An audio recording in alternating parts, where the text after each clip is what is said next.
Hello everyone, my name is Andrew Brankley and welcome to this video on time-free adjustments for Static-99R.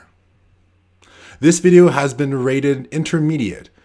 This is because the video is designed for people who already have a background in risk assessment, especially the Static-99R.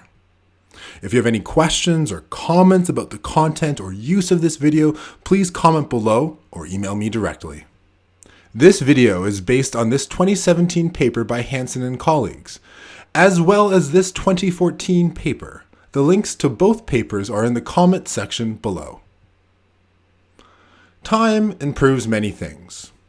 A fine wine, a great bottle of scotch, even the Doctor from Doctor Who.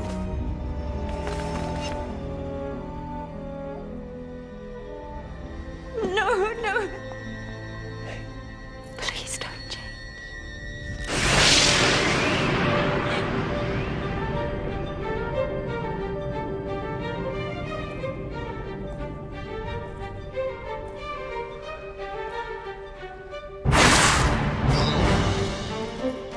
Kidneys! I've got new kidneys!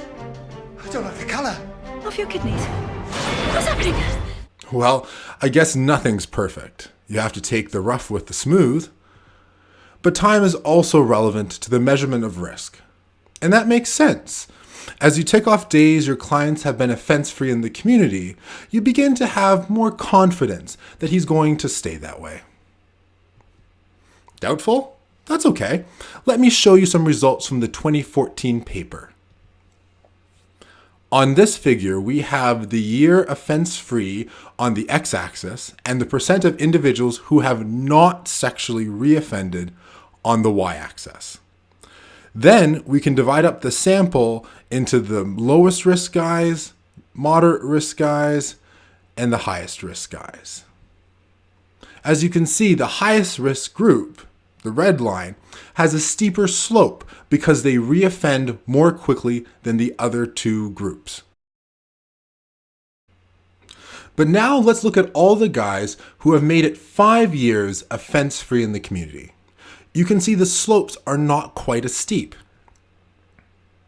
When I overlay the moderate risk line from the previous figure, the yellow dotted line on the screen, you can see the highest risk guys now have a recidivism rate that is the same range of individuals who were moderate risk upon release. We can see even more changes if we look at individuals who made it 10 years offense-free in the community. I have now overlaid the slope of the guys who were originally the lowest risk upon release, the green dotted line. The individuals who were the highest risk upon release, but who have made it 10 years offense-free in the community, now have a rate of reoffending that is similar to the lowest risk group upon release. As you can see, time matters. So, how does this affect your scoring of the Static-99R? Well, if we remember, Static-99R scores are now interpreted using the standardized risk levels. The link to this report is in the comment section below. I have also made several videos on the standardized risk language that are linked below, as well as a 5-minute blog with tables and summaries also linked in the comment section below. The gist of it is that there are 5 standardized risk levels that are independent of any tool and are defined by percentiles and absolute and relative recidivism rates.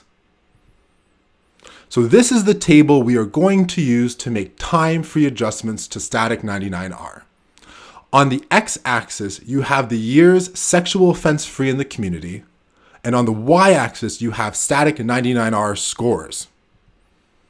These are the standardized risk levels associated with each Static-99R score when guys are released into the community. We call this year 0 because they have spent 0 years offense-free in the community. These risk levels remain unchanged for at least the first 2 years. Once they make it to year 3, some individuals will have gone down a risk level. Once they make it to year 6, even more guys will go down a risk level. At year 6, everyone who started out as a level 2 is now a level 1. We have plotted this progression for up to 21 years offense-free in the community. This complete table is available as a PDF and a Word document in the comment section below.